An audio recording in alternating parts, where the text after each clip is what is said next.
تو اللہ آپ سے دنیا نہیں چھڑوانا چاہتا. اللہ کہتا ہے میں نے دی ہے, ان نعمتوں سے لطف اندوز ہو, مجھے یاد تو رکھو نا.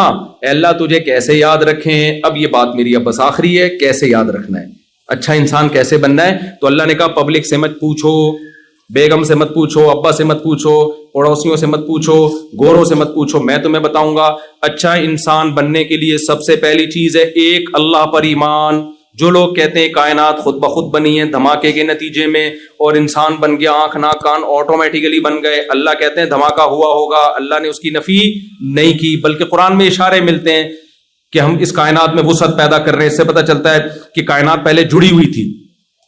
اولم یر الذین کفروا ان السماوات والارض کانتا رتقا, اللہ فرماتے ہیں کافر دیکھتے نہیں ہے کہ زمین اور آسمان پہلے بند تھے. ففتقناہما, ہم نے ان کو ایک دم, فت کہتے ہیں ایک دم کسی چیز کو پھاڑ ڈالنا. لیکن یہ خود بخود نہیں ہوا بھائی, یہ دھماکے آٹومیٹیکلی نہیں ہوئے, یہ کسی ذات نے کیے ہیں.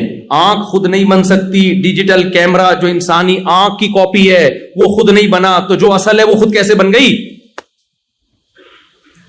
تو پہلی بات آپ نے یہ اقرار کرنا ہے کہ یہ کائنات خود بخود نہیں بنی, کسی نے اس کو بنایا, کیونکہ بنانے والے کا انکار بہت بڑا جرم ہے, بہت بڑا جرم ہے. آپ اپنی جان چھڑا رہے ہو اللہ کے حکام سے. جب آپ نے کہہ دیا خود بخود بنی ہے, پھر حلال حرام کا کوئی کانسیپٹ رہے گا؟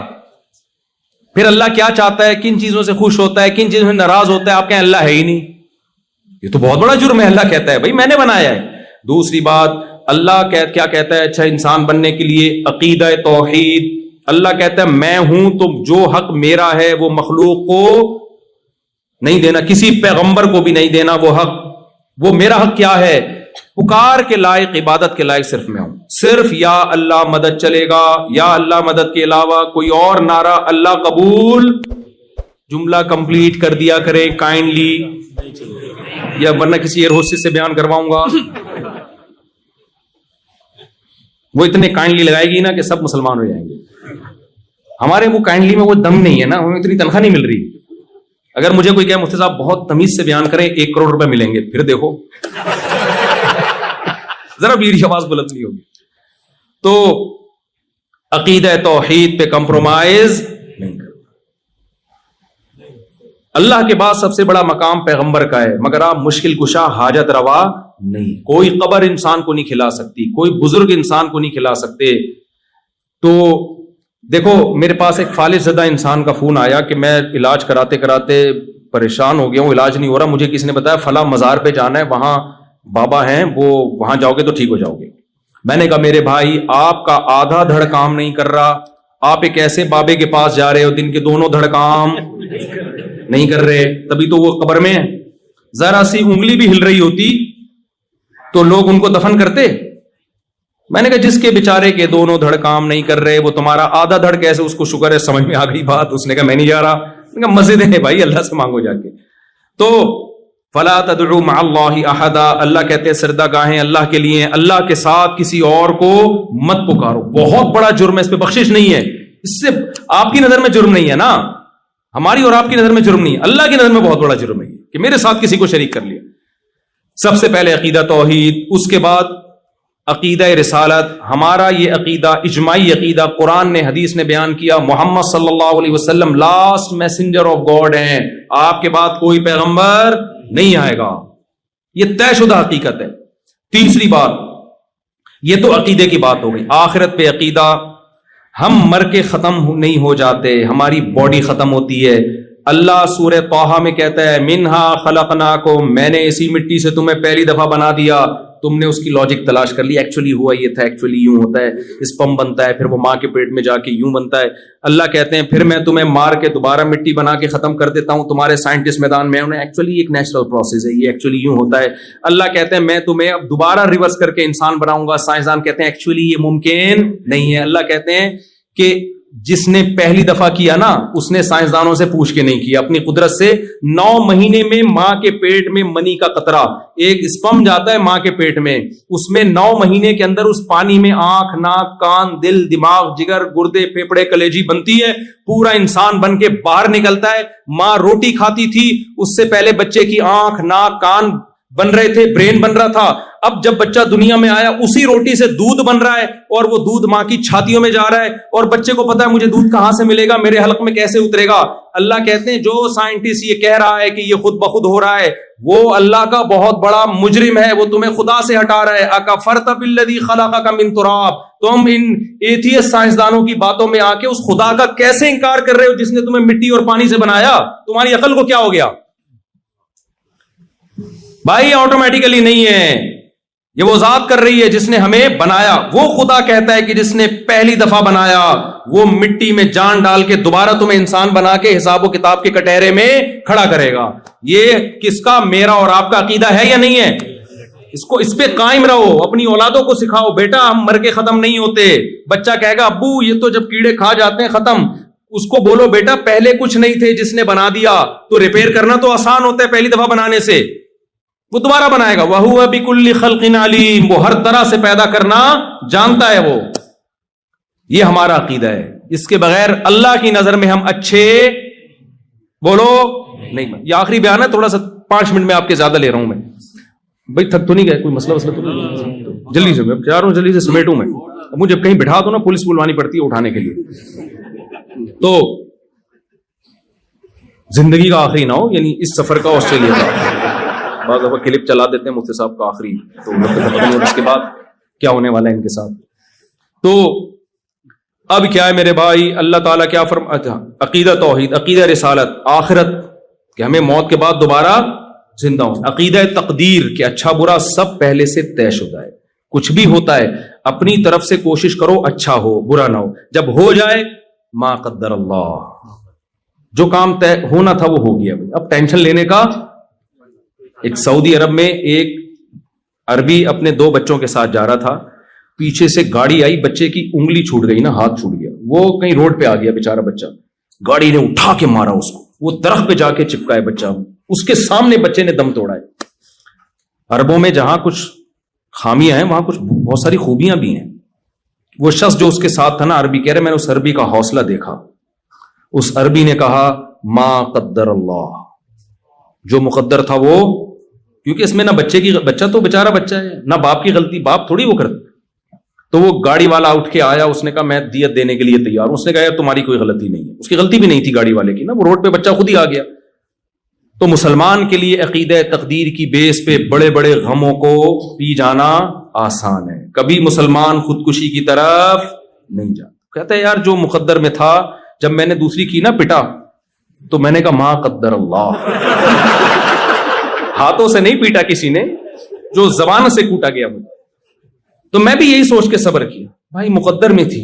اب مجھے سمجھ میں آ رہا تھا خوش ہونے کا موقع ہے, غم کا موقع ہے. صبر والی آیتیں میں دیکھوں جا کے, یہ شکر والی بہت اب تک اس طرح کی کنفیوژن چل رہی ہے. خیر اب تو اللہ کا شکر, شکر والی آیتیں زیادہ آ گئی ہے دماغ میں. تو ما قدر اللہ یہ لفظ اور یہ جملہ یاد کر لیں. ایک یہ, دوسرا جب بھی کوئی پریشانی ہو, انا للہ و انا الیہ راجعون, ہم اللہ کے غلام ہیں بھائی, ہمیں بنایا گیا ہے, ہم بنے نہیں ہیں. ہماری نہیں چلے گی, چلے گی کس کی؟ اس کی. ہم اللہ کے غلام. و انا الیہ راجعون, جانا کس کی طرف ہے؟ کیا مطلب؟ اس غم پہ صبر کریں گے اجر مل جائے گا. نبی نے فرمایا جس عورت کا 1 بچہ مر گیا, 2 بچے مر گئے, اس نے صبر کیا تو اللہ میں اس کے لیے جنت کی ضمانت لیتا ہوں. صبر, کیونکہ عورت کے لیے اس سے بڑا غم کوئی نہیں ہوتا. بھائی مسلمان نہیں خودکشی کی طرف جاتا. مسلمان کہتے ہیں یہ تو کس نے کی؟ یعقوب علیہ السلام سے زیادہ غم کسی کے پاس ہو سکتا ہے؟ اتنا محبوب بچہ گم ہو گیا بچپن میں, ساری زندگی اس کی یاد میں روتے رہے ہیں, زبان سے ناشکری کا ایک لفظ نہیں نکل رہا, ایک لفظ نہیں نکل رہا. دعائیں مانگتے رہے ساری زندگی, اور دعاؤں کا صلہ کیا ملا؟ دوسرا بچہ بھی گم گیا. لیکن کیا بھائی کون کر رہا ہے یہ؟ اللہ کر رہا ہے بھائی. اللہ کی ہم پہ چلے گی. ایک جملہ بھی ہم ہوتے, ہم کہتے لو دعائیں مانگ رہے ہیں, اور اللہ نے بجائے پہلا بچہ لوٹانے کے دوسرا بھی اٹھا لیا. یہ کیا ہے؟ مذہب چھوڑ دیتے ہیں لوگ, اسلام چھوڑ دیتے ہیں, اللہ کو برا بھلا کہنا شروع کر دیتے ہیں. بھائی وہ دعائیں وہ کوئی روحانی عامل کے پاس نہیں کہ میرا ذائچہ نکال کے بچہ نکالو, کہاں ہے؟ کو پتا تو روحانی عاملوں کے پاس کچھ بھی نہیں ہوتا. کس سے دعا مانگی ہے؟ اللہ سے. بھائی صبر, فصبر جمیل, صبر جمیل اس صبر کو کہتے ہیں, ایسا صبر جس میں شکایت ذرا بھی نہ ہو. رو رہے ہیں, آنکھوں کی بینائی تک چلی گئی, زبان سے وہ نکلے گا جس پہ اللہ راضی ہوگا. جو غیر اختیاری غم ہوتا ہے وہ تو اختیار میں نہیں ہوتا نا، وہ تو محبت کی وجہ سے، وہ تو دینداروں کو بھی ہوتا ہے، وہ تو نیچرل ہے، وہ تو ہونا بھی چاہیے، نہ ہونا اس کی علامت ہے آپ کو محبت ہی نہیں تھی. تو زبان سے نہیں، کوئی خودکشی نہیں، کوئی ڈپریشن کے ڈاکٹر کے پاس نہیں گئے، نفسیاتی ڈاکٹر کے پاس. بھائی ان ڈاکٹروں کے پاس حل نہیں ہے ڈپریشن کا، ڈپریشن کا حل اللہ رسول کے پاس ہے. تو آپ نے عقیدہ تقدیر پہ بولو مضبوط ہونا ہے، اس سے آپ کو اسٹریس سے نجات ملے گی، ڈپریشن سے نجات ملے گی. ہاں اپنی حماقتوں کی وجہ سے جو مصیبتیں آ رہی ہیں اس میں تقدیر کا عقیدہ سوچنے کی اجازت نہیں ہے، اس میں توبہ استغفار. آپ نے کوئی الٹے کام کرنا شروع، سست پڑے ہوئے ہیں، کاروبار نہیں ہے کیونکہ ہل نہیں رہے، نہ پڑھ رہے ہیں، اور جب فاقے پڑھنا شروع ہوئے تانے، یار اللہ نے میرے مقدر میں روزی نہیں لکھی ہوئی. بھائی تو آپ اپنا پورا کام کرو، پھر تقدیر کا عقیدہ ہے. آپ ہی پوستیوں کی طرح پڑے ہوئے ہو تو پھر نہیں ہوتا یہ. چوتھا کام، اللہ نے جو سب سے زیادہ جس کو ویلیو دی ہے، جو اللہ کو مانتا ہے، قرآن میں جگہ جگہ عقیدہ توحید اور رسالت اور آخرت کے عقیدے اور تقدیر کے عقیدے کے بعد اللہ نے جس چیز کو سب سے زیادہ فوکس کیا ہے، نماز. یقیمون الصلاۃ، اللہ کہتے ہیں جو ہم پر ایمان رکھتے ہیں وہ نماز پڑھتے نہیں ہیں، قائم کرتے ہیں. پڑھنے اور قائم کرنے میں فرق ہے. ٹرخانے والی نماز پڑھی جاتی ہے، اور جو باقاعدہ جماعت کے ساتھ مسجد میں حاضری خشوع و خضوع کے ساتھ ہوتی ہے اس کو اقامت صلاۃ کہتے ہیں. جگہ جگہ قرآن اقامت صلاۃ کا حکم دیتا ہے، نماز پڑھنے کا حکم نہیں دیتا. بھائی اگر آپ مانتے ہو کہ اللہ نے ہمیں بنایا اور یہ نعمتیں اللہ نے ہمیں دی ہیں تو آپ کو 5 ٹائم مردوں کو مسجد میں حاضری دینی پڑے گی. آج سے عزم کرو، زمین آسمان ادھر سے ادھر ہو جائے، نماز ضائع نہیں. اللہ نے سفر میں آدھی کر دی ہے، قضا کرنے کی اجازت نہیں دی ہے. جہاز میں جب بیٹھو سفر میں، بھائی نماز کی ٹائم وضو کر کے بیٹھو. جہاز میں کھڑے ہو کے نماز پڑھنا فرض ہے، ممکن نہ ہو تو بیٹھ کے پڑھ لو احتیاطاً اس کو، کیونکہ فرض نماز کھڑے ہو کے ہوتی ہے، بیٹھ کے نہیں ہوتی فرض نماز. تو اب پڑھنے نہیں دیتے جہاز میں تو مجبوری ہے، قضا ہو رہی ہے تو پھر بیٹھ کے پڑھ لو. بہتر یہ ہے کہ اس کو پھر بعد میں لوٹا لو اس کو، لیکن قضا نہیں ہونے دینا کسی قیمت پہ. سمجھ میں آ رہی ہے بات؟ بعض علماء کہتے ہیں بہتر نہیں ہے، واجب ہے، اس کو لوٹانا پڑے گا آپ کو. خیر ابھی میں اس فقہی مسئلے کی بحث میں نہیں جاتا. تو کسی اگر نماز چھوڑنے کی اسلام میں کوئی گنجائش ہوتی تو میدان جنگ میں جب دشمن سے مقابلہ ہو رہا ہے، سفر بھی ہے جنگ بھی ہے، وہاں اللہ کہتے معاف ہے. نہ، اللہ نے کہا نہیں. وَإِذَا كُنْتَ فِيهِمْ فَأَقَمْتَ لَهُمُ الصَّلَاةَ، اے نبی جب آپ ان میں موجود ہوں اور نماز کا ٹائم ہو جائے تو اس طرح سے نماز پڑھو. پورا طریقہ اللہ نے بتایا. پھر اللہ نے کہا اگر اتنا خوف ہے کہ گھوڑے سے اتر کے تم نے نیت باندھی تو تمہیں خوف ہے دشمن قتل کر دے گا، مجبوری میں پھر گھوڑے پہ بیٹھ کے نماز پڑھ لو، رخ قبلے کی طرف ہو. اللہ نے کہا اگر قبلے کی طرف رخ کر کے بھی خطرہ ہے کہ دشمن مار دے گا تو جہاں بھی رخ ہے، اینما تولوا فثم وجہ اللہ، جہاں رخ کرو گے وہاں اللہ ہے، تو تم وہیں جہاں بھی رخ ہو وہیں منہ کر کے نماز پڑھ لو. اے اللہ تو ہمیں اتنی ٹینشن کیوں دے رہا ہے؟ سوال پیدا ہوتا ہے. جنگ کے بعد پڑھ لیں گے آرام سے. اللہ نے اگلی آیت میں فرمایا ان الصلاۃ کانت علی المؤمنین کتابا موقوتا. دیکھو اصل بات یہ میدان جنگ میں نماز کا حکم اس لیے دے رہے ہیں کہ صرف مسلمانوں پہ صرف نماز فرض نہیں ہے، مقررہ اوقات پہ فرض ہے. ٹائم چلا گیا تو نماز چلی گئی. لوگ آخر میں شام کو آ کے ساری نمازیں پڑھ رہے ہوتے ہیں. ایسا نہیں ہوتا بھائی، ہر نماز کا اپنا ایک بولو ٹائم، تو آپ اس ٹائم کی پابندی کرو. خواتین گھر میں نماز کا اہتمام کریں. جمعے میں الحمدللہ یہاں خواتین آتی ہیں نماز پڑھنے، جمعے میں مسجد میں آئے تاکہ مسجد سے ان کا رشتہ بولو نا مضبوط رہے. یہاں اگر خواتین مسجدوں میں نہیں آئیں تو ان کا رشتہ مسجد سے ٹوٹ جائے گا. اور عورت گھر میں بچوں کی تربیت کرتی ہے. آج کل تربیت اباؤں کے کنٹرول میں بہت کم ہے، ماؤں کا کنٹرول زیادہ ہے. ماں پردے دار ہوگی بچی پردہ کرے گی، ماں پردہ نہیں کرے گی بچیاں پردہ نہیں، وہ باپ کو بیوقوف سمجھنا شروع کر دیتی ہیں. تو خواتین کو اگر مسجد سے نہیں جوڑیں گے تو بڑا مسئلہ خراب ہو جائے گا. آگے جلدی ہے دو چار جلدی پکڑائی میں پتہ نہیں دوبارہ کب آئے آپ لوگ. اور نماز قائم کرنا. چوتھی چیز اللہ نے چوتھے نمبر پہ جو سب سے زیادہ ویلیو دی ہے نا وہ زکوٰۃ اور صدقات و خیرات. مسلمان کنجوس بولو نہیں ہوتا، کسی کا حق نہیں دباتا، ایک درہم کسی کا لے کے مرتا نہیں ہے. نبی جس نے پیسہ کسی کا لیا ہو نا اس کے نماز جنازہ نہیں پڑھاتے تھے. جس کا کسی پہ قرضہ ہو نا، سوچو یار کیا سزا ہے یہ کہ پیغمبر نماز پڑھانے سے انکار کر، جب تک کوئی ذمہ داری نہیں لیتا کہ اس کا قرضہ میں ادا کروں گا. آپ نے فرمایا شہید کا ہر گناہ معاف ہوتا ہے، قرضہ معاف بولو نہیں. کتنا بڑا جرم ہے یار. اور ان ملکوں میں آپ کو یہاں کے جو انگریز ہیں، گورے ہیں، ان سے زیادہ مالی معاملات میں ایک نمبر ہی دکھانی ہے، کیونکہ یہ لوگ ایک نمبر بنتے ہیں گورنمنٹ کے لا کی وجہ سے. یہ ٹیکس ٹائم پہ ادا کرتے ہیں کیونکہ حکومت کا لا ہے. آپ جو ٹیکس ٹائم پہ ادا کرو گے صرف حکومت کا لا نہیں ہے بلکہ آپ کا ایگریمنٹ ہے گورنمنٹ سے. اور قرآن کہتا ہے جو ہم پر ایمان لاتے ہیں وہ معاہدوں اور ایگریمنٹ کو توڑتے نہیں ہیں. لِكُلِّ غَادِرٍ لِوَاءٌ يَوْمَ الْقِيَامَةِ، فرمایا جو معاہدہ کر کے توڑے گا قیامت میں ایک جھنڈا اس کے ہاتھ میں ہوگا، اس کو پکڑایا جائے گا تاکہ ساری دنیا کو پتا چلے یہ معاہدہ توڑنے والا آدمی ہے. حساب و کتاب سے پہلے نا ایک علامت لگا دی جائے گی، یہ جھنڈا پکڑ، یہ سارے غداروں کے ہاتھ میں جھنڈا ہے جو معاہدہ کر کے توڑتے تھے. اگر معاہدہ توڑنے کی کوئی گنجائش ہوتی، لوگ یہاں آتے ہیں معاہدے توڑ رہے ہوتے ہیں. دیکھو نبی صلی اللہ علیہ وسلم کے غیر مسلم سے معاہدہ ہوا مشرکین مکہ سے کہ یہاں سے کوئی کافر ہو کے وہاں جائے گا تم واپس نہیں کرو گے، وہاں سے کوئی مسلمان ہو کے ادھر آئے گا ہم فوراً واپس کر دیں گے. یہ معاہدہ مسلمانوں کے فیور میں نہیں تھا لیکن ہو گیا نا معاہدہ. ادھر سے حضرت ابو جندل اسلام قبول کر کے ادھر آئے، ہاتھوں میں بیڑیاں ہیں کیونکہ ان پہ ظلم ہو رہا تھا، بھاگ کے آئے تھے، فرار ہو کے آئے. مشرکین نے کہا آپ کا ایگریمنٹ ہوا ہے، وہاں سے جو آئے گا آپ واپس کریں گے. ابو جندل نے عرض کیا یا رسول اللہ مجھے ان کافروں کے حوالے کر رہے ہیں تو مجھے مار دیں گے. آپ خاموش ہیں اور پکڑ کے ان کے حوالے. کیوں؟ معاہدہ. مسلمان معاہدوں والذین ہم لاماناتہم وعہدہم راعون، اللہ کہتے ہیں جو ہم پر ایمان رکھتے ہیں وہ امانت میں خیانت نہیں کرتے اور وہ معاہدوں میں خلاف ورزی نہیں کرتے. 1 ارب روپے بھی کوئی آپ کے پاس رکھوا دے اس کو اطمینان ہونا چاہیے کہ 1 روپیہ بھی اس سے نہیں نکالے گا. یہ اس کو کہتے ہیں 1 نمبر. سمجھتے ہو کہ نہیں سمجھتے؟ دیکھو ہمارے نبی صلی اللہ علیہ وسلم نے جب پہلی مرتبہ نبوت کا دعویٰ کیا تو آپ کے پاس 2 عمل تھے. ایک آپ کا کیریکٹر کہ آپ نے کبھی جھوٹ نہیں بولا، آپ نے کبھی امانت میں خیانت نہیں کی اور آپ نے کبھی کسی سے کیا ہوا ایگریمنٹ نہیں توڑا. یہ 3 عمل آپ کے پاس تھے. اور ایک عمل تھا آپ کی غار حرا کی عبادت. یہ بھی تھا کہ نہیں تھا؟ مشرکین کے پاس جب آپ نے نبوت کا اعلان کیا تو غار حرا کی عبادت کو پیش نہیں کیا. آپ نے فرمایا بتاؤ کیا تم نے مجھ سے کبھی جھوٹ سنا؟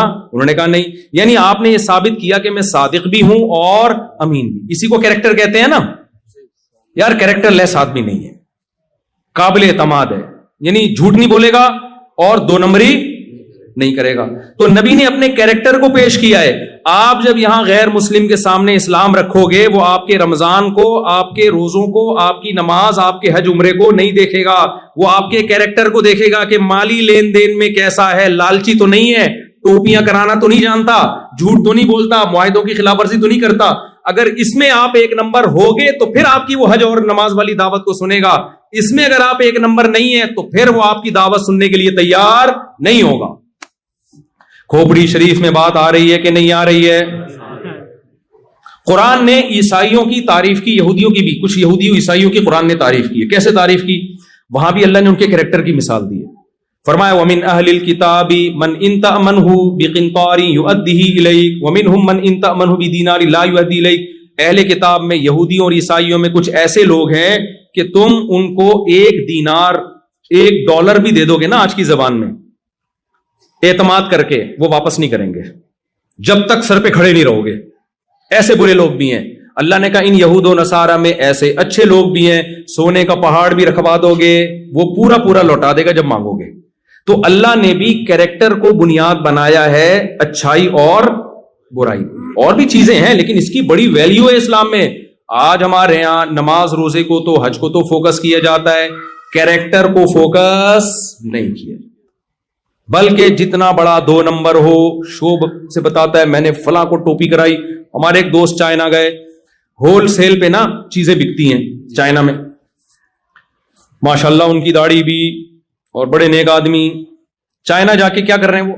مجھے ان کے پارٹنر نے بتایا کہ بھائی یار تو ٹوپیوں کے علاوہ یہ تو پورا ٹوپیوں کا بزنس کر رہے ہیں وہاں پہ. میں نے کہا کیا بزنس؟ انہوں نے کہا بھائی یہ کیا کرتے ہیں ہول سیل پہ نا، جیسے مارکیٹ ہے ہول سیل پہ یہ چیز، اس نے بتایا کہ یعنی میں آپ سے خریدوں گا ہول سیل پہ تو فی الحال آپ 1 دے دیں ٹیسٹ کرنے کے لیے، تو ہول سیل ریٹ پہ 1 چیز لیں گے، وہاں سے ہول سیل پہ 1 چیز، یہاں سے سب کو ٹوپیاں کرا کے ہول سیل ریٹ پر اتنا بڑا کنٹینر تیار کر لیا انہوں نے.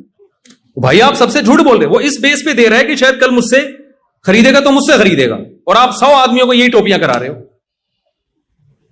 تو کل آپ اس کو نماز روزے کی دعوت دو گے تو وہ کیا کہے گا؟ یار تو اپنی حرکتیں تو دیکھو، تم ہم سے جھوٹ بول رہے ہو. تو ٹوپیوں کا بزنس، اب اس کا ترجمہ پتہ نہیں مفتی خالد صاحب کیا کریں گے، یہ ان کی آزمائش، کہیں گے مجھے بڑی آزمائش میں ڈال دیا.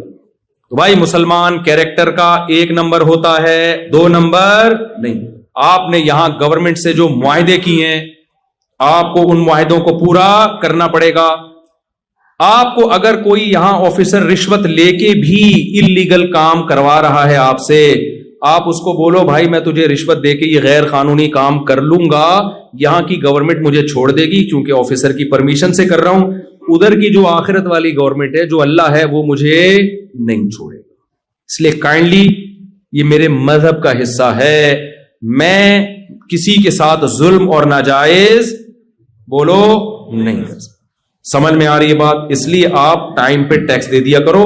آپ کا امیج گورنمنٹ کی نظر میں اچھا جائے گا کہ انڈیا، بنگلہ دیش اور پاکستان سے جو مسلمان آتے ہیں انہوں نے ہم سے معاہدہ کیا تھا جب انہوں نے نیشنلٹی کے لیے یا رہنے کے لیے اپلائی کیا تھا، تو اس میں ان سے کچھ فارم پہ سائن لیے گئے تھے فری پھوکٹ میں. یہاں داخلہ یہ کسی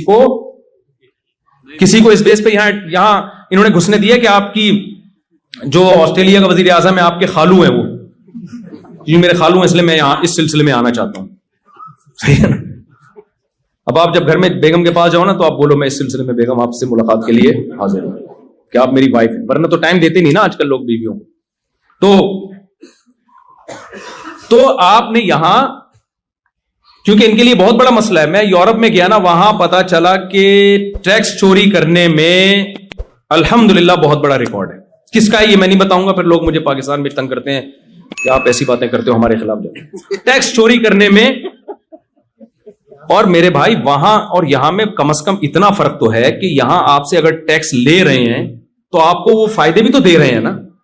یہ کیا بات ہے یار، فائدہ لیتے ہوئے آپ بھرپور طریقے سے فائدہ اٹھاتے ہو اور دینے کی باری آتی ہے تو ڈنڈی مارتے ہو.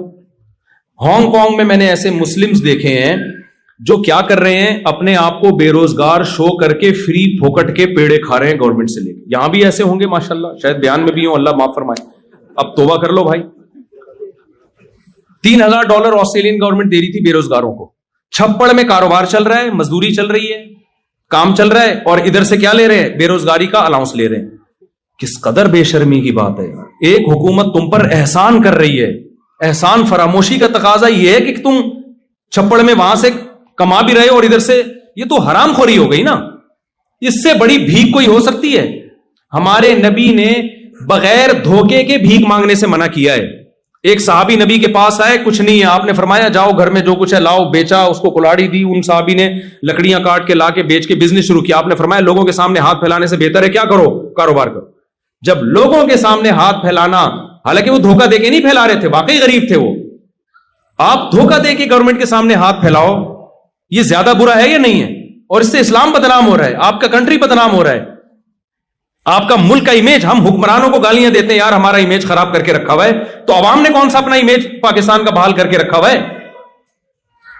حکمرانوں نے اگر ہمارا امیج دنیا میں خراب کیا ہے تو عوام نے بھی اپنی حرکتوں سے خراب کیا ہے. یہ لوگ آپ کی نماز روزے کو نہیں دیکھیں گے، یہ آپ کے حج اور رمضان کی تراویح کو نہیں دیکھیں گے، یہ دیکھیں گے یہ لوگ ٹیکس ٹائم پہ جمع کراتے ہیں کہ نہیں کراتے، لا کو فالو کرتے ہیں کہ نہیں کرتے. اگر آپ کا امیج ان کے سامنے یہ چلا گیا کہ یار یہ لوگ ہمارے لیے خطرہ نہیں ہے، ملک کے امن و امان میں اور کرمنل ایکٹیویٹیز میں مبتلا نہیں ہے، تو یہ آپ کو اور زیادہ سہولتیں دیں گے. اور اگر آپ نے ان کے اگینسٹ چلنا شروع کر دیا، جائز کاموں میں بھی ان کی مخالفت کرنا شروع کر دی، تو بھائی صرف آپ بدنام نہیں ہوگے، آپ لوگوں کو اللہ کے راستے اور اسلام سے روکنے کا سبب اور ذریعہ بن جاؤ.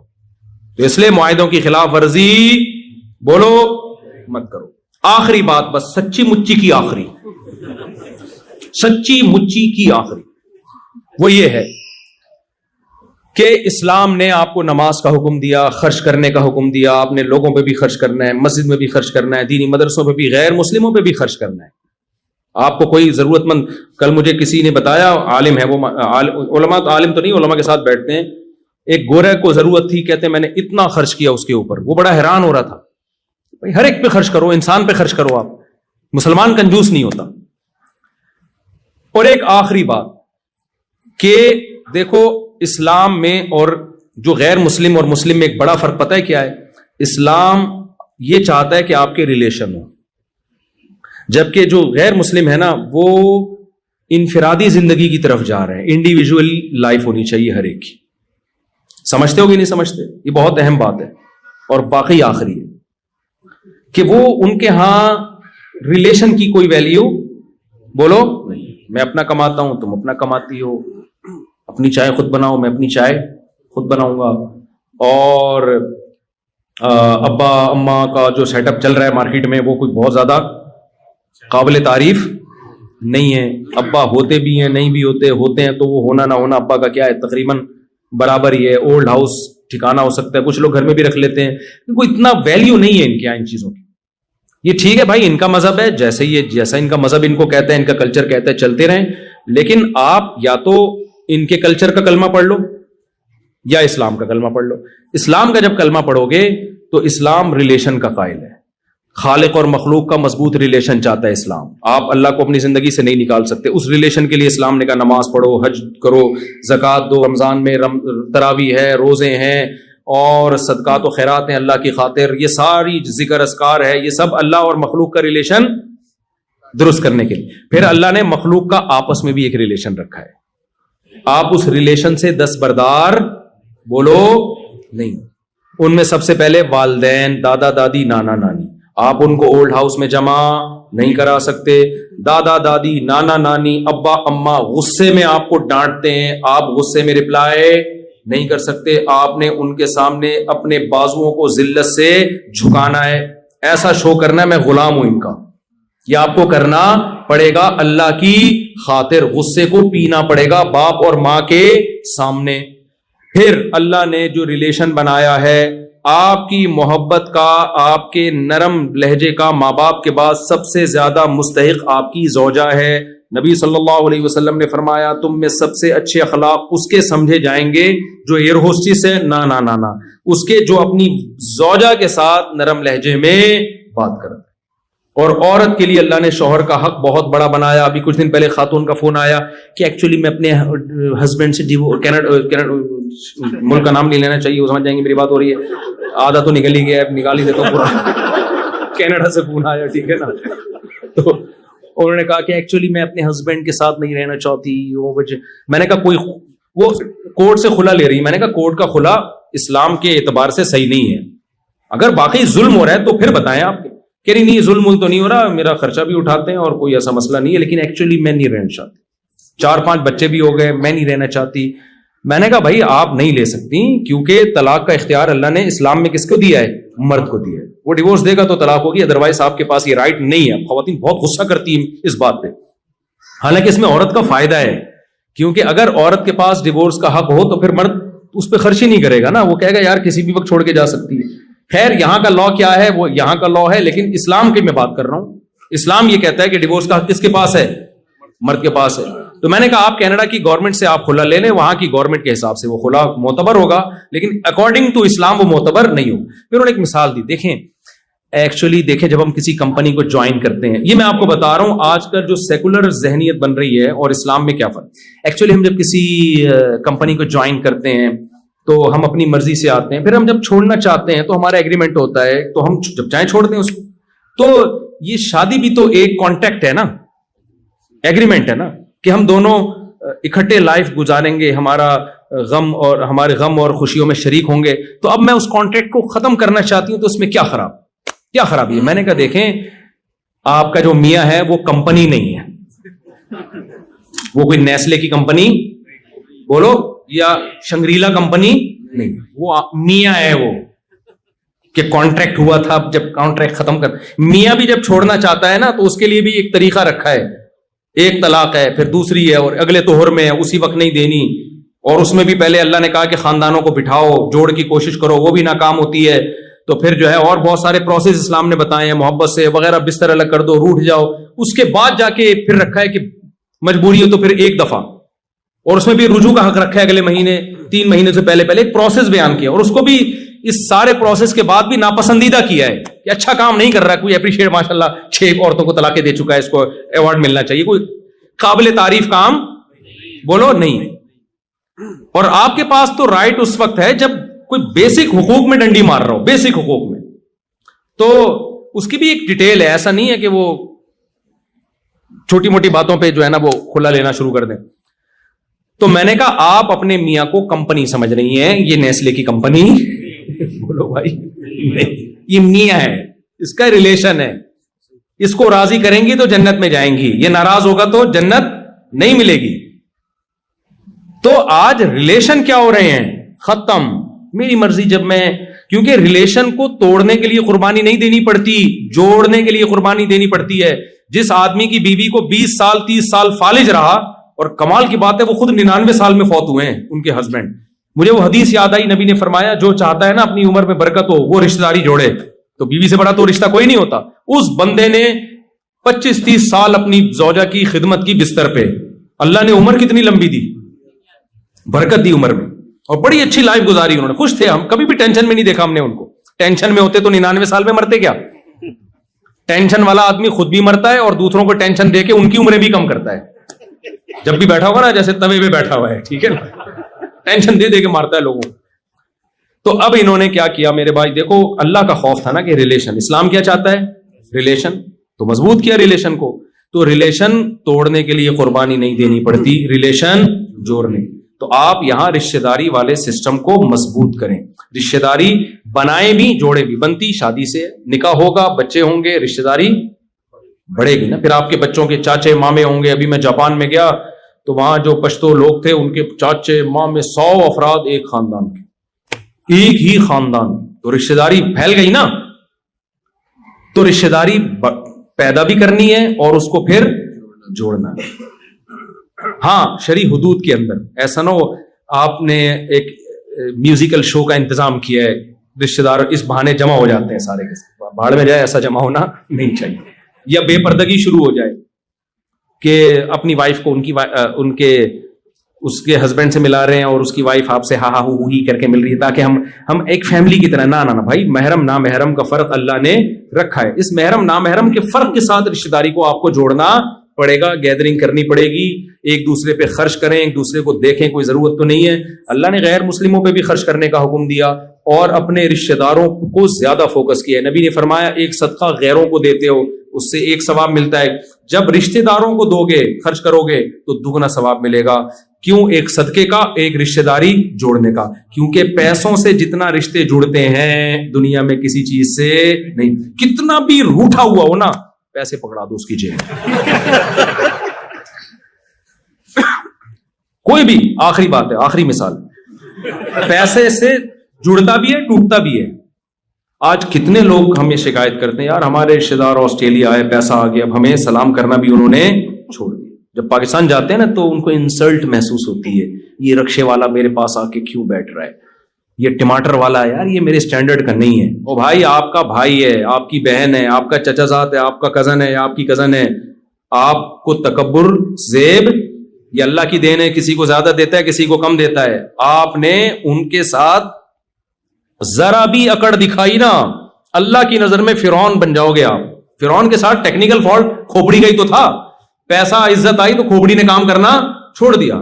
تو رشتہ دار, ماں باپ کیسے ہی گنوار ہوں, دیہاتی ہوں, آپ کتنے پڑھے لکھے ہو گئے بھائی, آپ ماں باپ سے آگے نہیں نکل سکتے. اصل انگلش آ جاتی ہے, ابا پنجابی بول رہے ہیں تو ابا ہی نہیں اچھے لگ رہے, یار یہ تو پینڈو ٹائپ کے ہیں, ان کو تو تمیز سے بات نہیں کرنا. او بھائی, وہ آپ کا باپ ہے.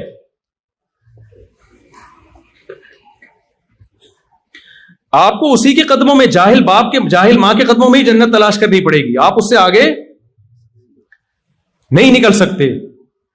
آپ کا بھائی ہے, آپ کی بہن ہے, آپ کے رشتہ دار ہیں. نبی نے فرمایا رشتہ داری توڑنے والا جنت میں نہیں جا سکتا. تو آپ کو ریلیشن کو جوڑنا پڑے گا, پیسوں کے ذریعے بھی, اخلاق کے ذریعے بھی. نبی نے فرمایا رشتہ داری جوڑنے والا وہ نہیں ہے کہ وہ تم سے جڑے تم بھی جڑو, یہ تو سب کر لیتے ہیں. فرمایا جو ٹوٹ رہا ہے اس کو بھی جوڑنے کی کوشش کرو. کس کی خاطر؟ اللہ کی خاطر. اصل میں یہ جو ماں باپ کا تذکرہ آتا ہے نا, تھوڑا سا میں تھوڑا کنٹرول سے باہر ہو جاتا ہوں.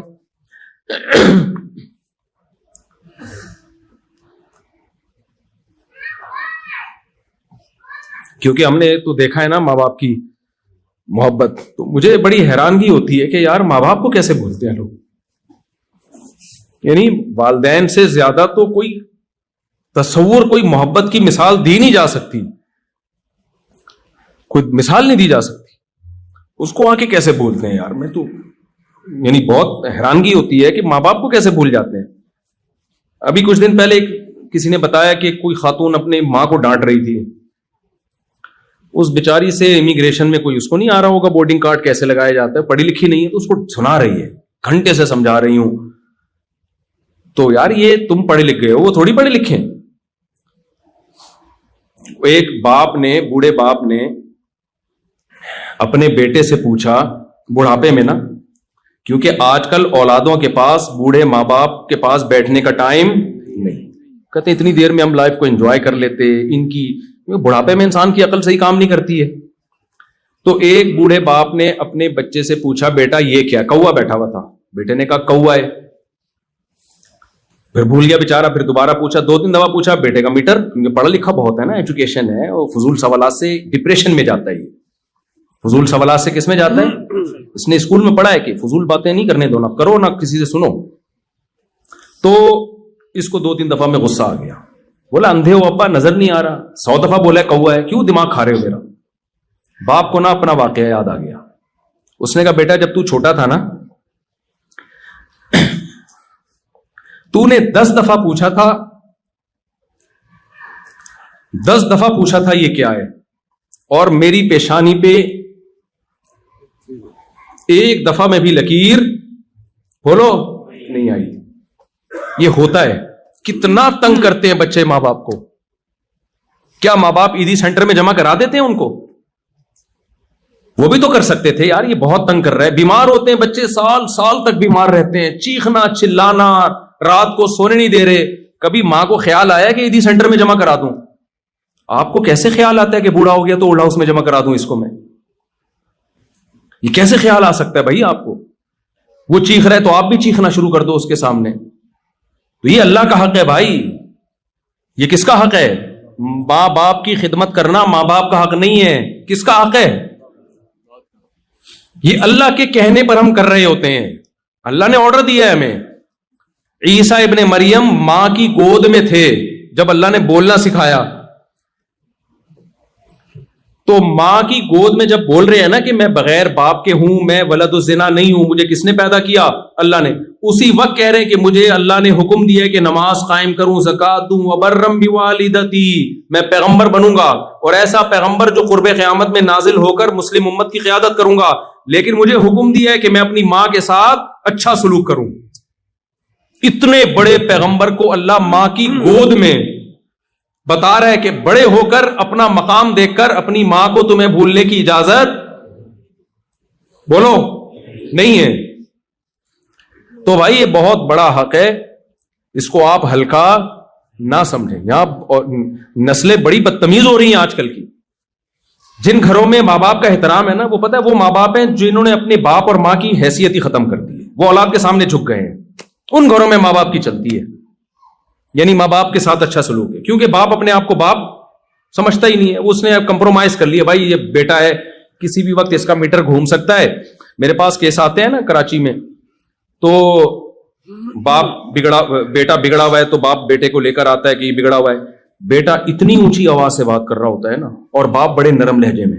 باپ کو ڈر ہوتا ہے اگر میں نے تھوڑا اونچی آواز سے بات کی, یہی مفتی صاحب کے سامنے مجھے سنا دے گا.